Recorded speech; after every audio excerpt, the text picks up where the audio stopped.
konsumen, produsen, dan efisiensi pasar.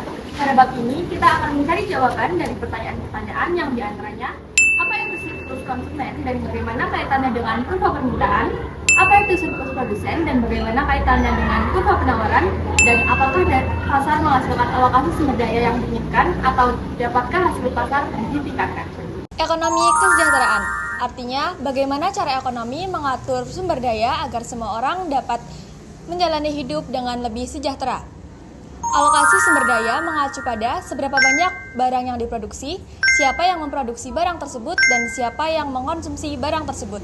Ekonomi kesejahteraan mempelajari bagaimana alokasi sumber daya mempengaruhi kesejahteraan ekonomi.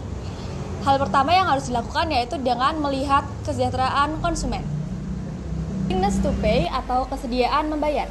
Kesediaan membayar adalah jumlah maksimum yang akan dibayar oleh pembeli untuk suatu barang. Semakin tinggi WTP, maka akan semakin besar manfaat yang dirasakan konsumen atas barang tersebut. Contohnya, terdapat 4 pembeli yang memiliki WTP yang berbeda-beda untuk sebuah iPod. Anthony memiliki WTP sebesar $250, Chad memiliki WTP sebesar $175, Clea memiliki WTP sebesar $300, dan John memiliki WTP sebesar $125. Pertanyaannya, apabila iPod memiliki harga $200, siapa saja yang akan membeli iPod dan berapa banyak barang yang diminta?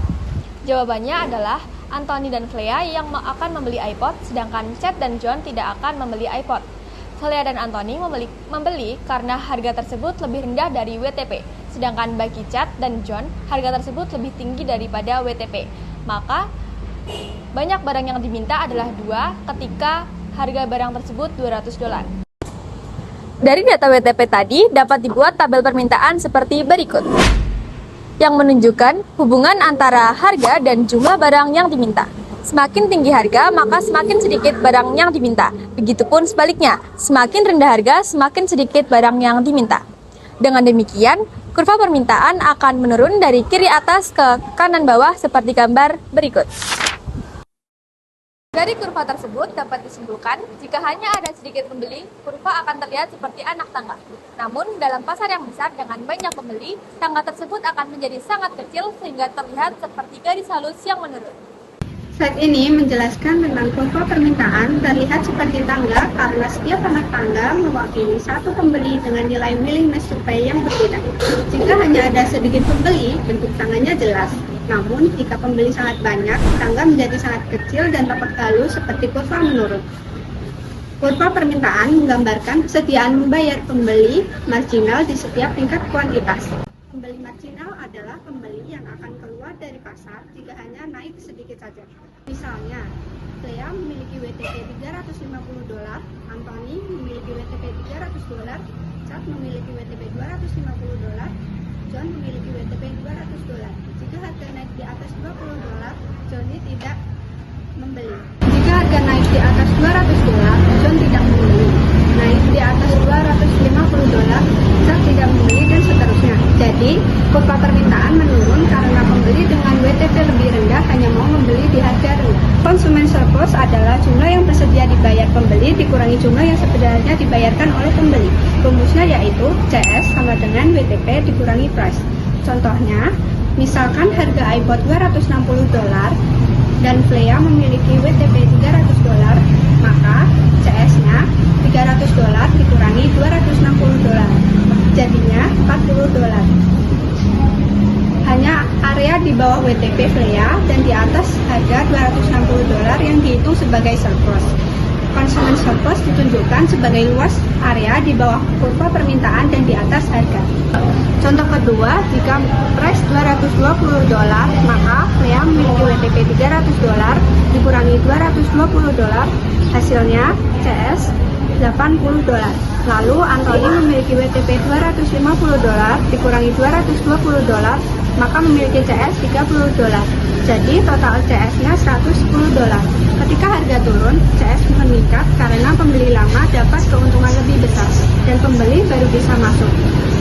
Pelajaran, konsumen surplus sama dengan luas di bawah kurva permintaan, total surplus konsumen sama dengan luas di bawah kurva permintaan di atas harga pasar, dari Q sampai 0. Jadi, semakin rendah harga, semakin besar area tersebut, semakin besar surplus konsumen. Contoh lain, jika Q 5.000, pembeli marginal bersedia membayar $50 untuk sepasang sepatu. Misal, price-nya $30, maka surplus konsumernya $50 dikurangi $30 sama dengan $20. Jadi, CS-nya $20. Consumer surplus adalah selisih antara kesediaan membayar atau WTP dan harga aktual yang dibayar. Pada pasar dengan banyak pembeli, kurva permintaan tidak membentuk staircase atau tangga, melainkan menjadi garis halus atau smooth curve. Kurva permintaan atau D menggambarkan hubungan antara harga dan jumlah barang yang diminta. Di slide ini, kita menghitung consumer surplus menggunakan rumus luas segitiga. Titik tertinggi kurva permintaan menunjukkan pembeli yang mau membayar $60, sedangkan harga pasar hanya $30. Jadi, tingginya segitiga adalah $30 dan alasnya 15.000 unit sepatu. Maka, luas segitiganya setengah dikali 15 dikali 30 sama dengan $225. Nilai inilah total manfaat yang diterima semua konsumen di pasar.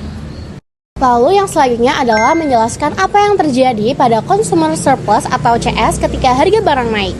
Saat harga naik dari $30 menjadi $40, jumlah barang yang dibeli turun dari 15.000 ke 10.000 dan surplus konsumen turun dari $225 menjadi $100.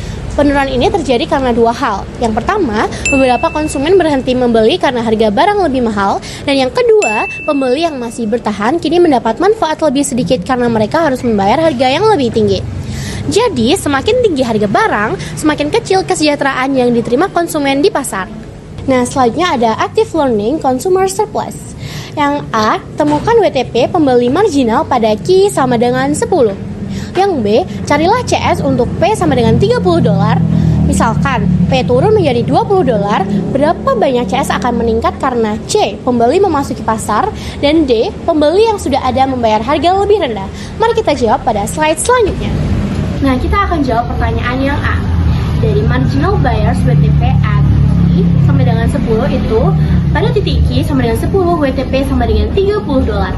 Yang B, CS saat harga $30, consumer surplus kan area segitiga di bawah kurva permintaan dan di atas garis harga. Jadi CS sama dengan setengah dikali 10 dikali 40 min 30 sama dengan 50. Jadi CS awal sama dengan $50. Selanjutnya kita akan jawab dari pertanyaan yang C, pembeli baru yang masuk pasar, dengan jawaban setengah dikali 10 dikali 30 min 20 sama dengan 50. Yang D, pembeli lama membayar lebih murah, 10 dikali 30 min 20 sama dengan 100. Nah, yang selanjutnya, produsen hanya mau menjual barang jika harga yang diterima lebih tinggi dari biaya produksinya. Biaya ini mencakup semua pengorbanan untuk membuat barang termasuk waktu dan tenaga, atau disebut juga opportunity cost. Misalnya, Jack memiliki biaya $10, Janet $20, dan Chrissy $35. Maka, jika harga pasar di bawah $10, tidak ada yang mau menjual. Tapi ketika harga barang naik, semakin banyak produsen yang tertarik masuk ke pasar, sehingga terbentuklah kurva penawaran. Slide ini menunjukkan bagaimana biaya tiap penjual membentuk kurva penawaran. Jack memiliki biaya $10, Janet $20, dan Chrissy $35. Jika harga hanya $10, hanya Jack yang mau menjual. Ketika harga naik ke $20, Janet ikut masuk, dan saat harga mencapai $35, semua penjual ikut menjual. Nah, dari pola ini terbentuklah kurva penawaran yang miring ke atas. Karena semakin tinggi harga, semakin banyak produsen yang mau menawarkan barangnya. Inilah dasar hubungan positif antara harga dan jumlah yang ditawarkan. Nah, di grafik berikutnya kita bisa melihat ada nama-nama kayak Jack, Janet, dan Chrissy. Ini menunjukkan bahwa setiap langkah di kurva penawaran itu menggambarkan biaya dari produsen terakhir yang masih mau ikut menjual. Jadi kayak produsen terakhir inilah yang bisa disebut sebagai marginal seller. Misalnya di grafik tersebut di kuantitas pertama ada yang menjual adalah Jack dengan biaya $10. Kemudian di kuantitas kedua ada Janet dengan $20, dan di kuantitas ketiga ada Chrissy dengan $35. Jadi misalkan harganya turun sedikit di bawah 35 dolar yang diisi, ini bakal berhenti ngejual karena nggak nutup biayanya. Dan kemudian setiap titik di kurva penawaran itu menunjukkan biaya marginal dari penjualan terakhir. Oke, sekarang kita masuk ke bagian producer surplus. Producer surplus sendiri adalah selisih antara harga yang diterima oleh penjual dengan biaya produksinya. Ini menggambarkan seberapa besar keuntungan atau manfaat yang diterima oleh produsen dari hasil penjualannya, yang dirumuskan sebagai PS sama dengan P dikurangi cost atau biayanya.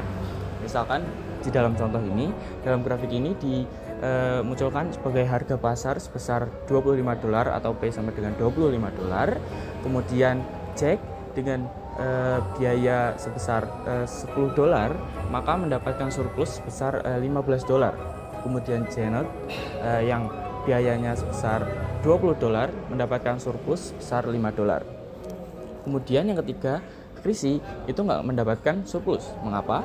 Karena biayanya itu sama dengan harga pasar. Ya, jadi ketika kita lihat terdapat area biru dalam grafik ini menunjukkan total produser surplus, yaitu area di atas kurva penawaran dan di bawah garis harga pasar. Total surplus ini dari ketiga penjualan tersebut adalah 20 dolar. Jadi ketika harganya itu naik, area biru dalam grafik ini itu semakin besar. Artinya keuntungan produsen juga semakin besar. Sebaliknya, misalkan harga turun, maka surplusnya juga menurun. Nah, selanjutnya kita bisa melihat di contoh pasar yang lebih besar lagi. Misalnya dalam grafik ini ada pasar sepatu. Di sini ada banyak banget produsennya. Jadi kurva penawarannya itu bukan lagi sebuah tangga, tapi sebuah garis halus yang kita bisa sebut sebagai smooth supply curve atau dilambangkan sebagai S. Jadi di grafik ini harga pasar itu ditetapkan yaitu di 40 dolar per sepatunya. Dan jumlah sepatu yang dijual dalam pasar ini ada 15.000 pasang, atau yang bisa disebut Q sama dengan 15. Nah, untuk produsen terakhir yang masih mau ngejual di harga itu punya biaya sebesar 30 dolar yang kita bisa sebut sebagai marginal seller. Kemudian selisih antara harga pasar yaitu adalah 40 dolar dan biaya marginal adalah 30 dolar adalah 10 dolar. Dan itulah produsen surplusnya untuk produsen di batas yang paling bawah gitu. Sementara untuk produsen lain yang biayanya lebih rendah dari 30 dolar itu dapat surplus yang lebih besar lagi. Oke, kita bisa lanjut ke grafik selanjutnya. Kita bisa melihat ada area berwarna merah muda, di mana di area ini itu berada di bawah garis harga tapi tetap di atas kurva penawaran. Ini itu menggambarkan total produsen surplus di seluruh pasar. Jadi bentuknya ini adalah segitiga. Jadi kita bisa menghitung pakai rumus setengah kali alas kali tinggi, di mana B-nya atau alasnya itu adalah 25 berasal dari jumlah barang yang dijual dalam ribuan unit. Kemudian H yaitu tinggi, kita bisa menghitung yaitu adalah 25 berasal dari selisih harga 40 dikurangi biayanya adalah 15. Maka kita bisa menghitung total keuntungannya surplus semua produsen di pasar itu sebesar 312,50 ribu dolar. Jadi semakin banyak produsen dan semakin banyak harga pasar juga akan meningkatkan total keuntungan produsen itu makin tinggi. Bagaimana turunnya harga bisa menurungi produsen surplus? Di situ ada data. Jika P turun menjadi 30 dolar, maka produsen surplus itu rumusnya setengah kali 15 kali 15 dolar, maka hasilnya 112 dolar. Nah, kenapa? Ada dua alasan kenapa PS itu bisa turun. Yang pertama, karena PS itu karena harga turun, produsen meninggalkan pasar itu karena harga tidak mau rugi, tidak mau jual murah. Nah, alasan yang kedua, jika produsen yang tersisa jual murah atau rugi, jadi itu membuat PS turun atau produsen surplus turun. Di slide 27 kita ada soal. Yang A, tentukan biaya penjual jika Q-nya 10. Yang B, tentukan produsen surplus jika harga atau P 20 dolar. Oke. Yang C, jika P naik 30, hitung peningkatan produsen surplus karena unit dengan 5 unit tambahan. Yang D, hitung peningkatan produsen surplus jika harga lebih tinggi 10 dolar dari harga awal. Nah, untuk soal A, jika Q-nya 10% Q-nya naik 10, maka biaya marginalnya 20 dolar. Jika yang soal B, kita menghitung produsen surplus, maka rumusnya setengah kali 10 kali 20 dolar sama dengan 100 dolar.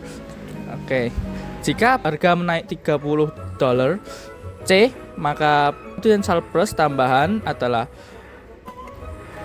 setengah kali 5 kali 10 dolar sama dengan 25. Yang D, tambahan produsen surplus pada unit 10, maka kita menghitungnya dengan 10 dikali 10 dolar sama dengan 100. Yang berikutnya ada total surplus. Nah, yang pertama ada customer surplus, yaitu nilai barang bagi pembeli dikurangi apa yang mereka bayar. Nah, yang kedua ada producer surplus atau PS, apa yang diterima penjual dikurangi biaya produksinya.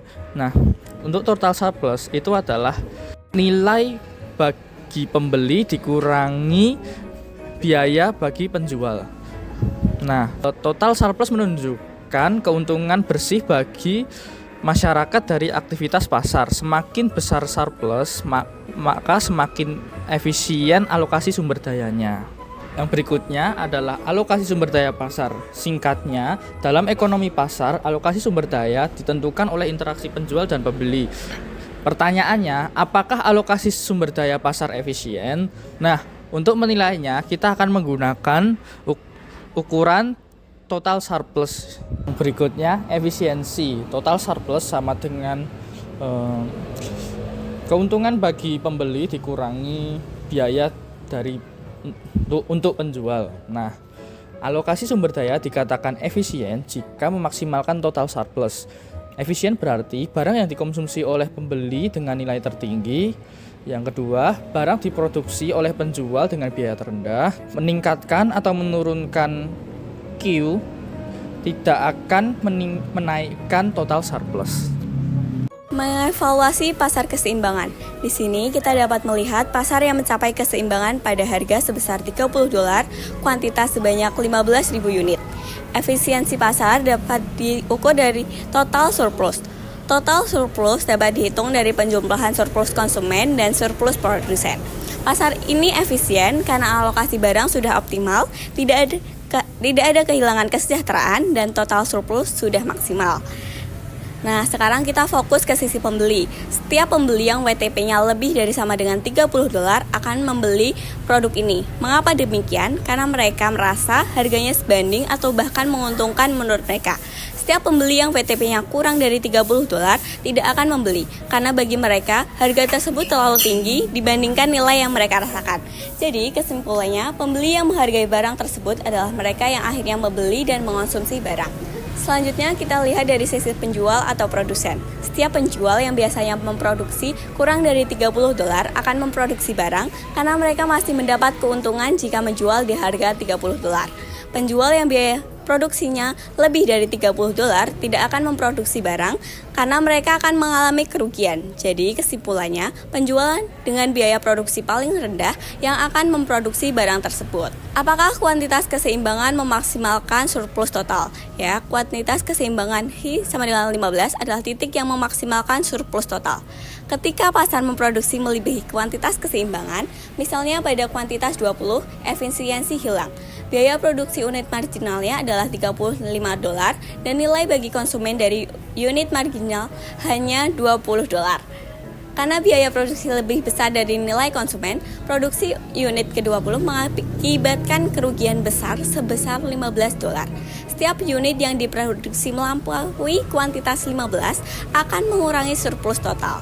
Jadi, untuk mencapai surplus total tertinggi, pasar harus mengurangi kuantitas produk.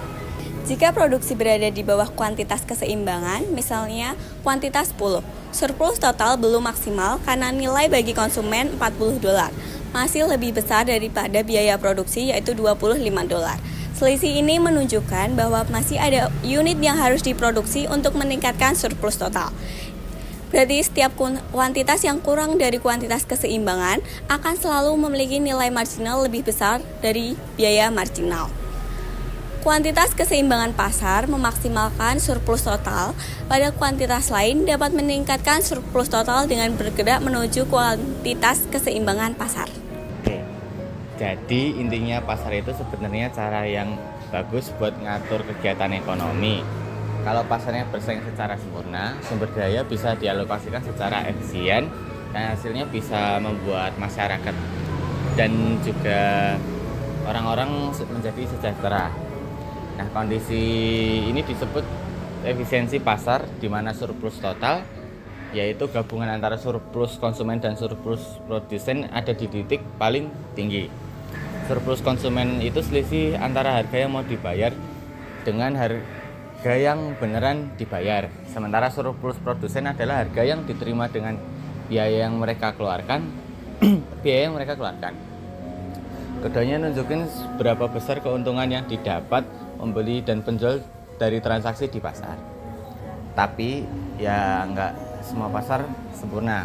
Kadang ada yang namanya kegagalan pasar, misalnya ada pihak yang nggak bisa ngatur harga atau buat harga seenaknya, atau muncul eksternalisasi seperti polusi yang merugikan orang lain. Nah, kalau udah gitu, pemerintah perlu turun tangan membantu pasar karena demi melancarkan pasar dan agar pasar tetap adil dan efisien. Jadi kesimpulannya, persaingan yang sempurna itu bisa bikin semuanya efisien. Tapi kalau ada masalah kayak kekuatan pasar atau eksternalisasi, kebijakan pemerintah perlu dilakukan agar menstabilkan pasar.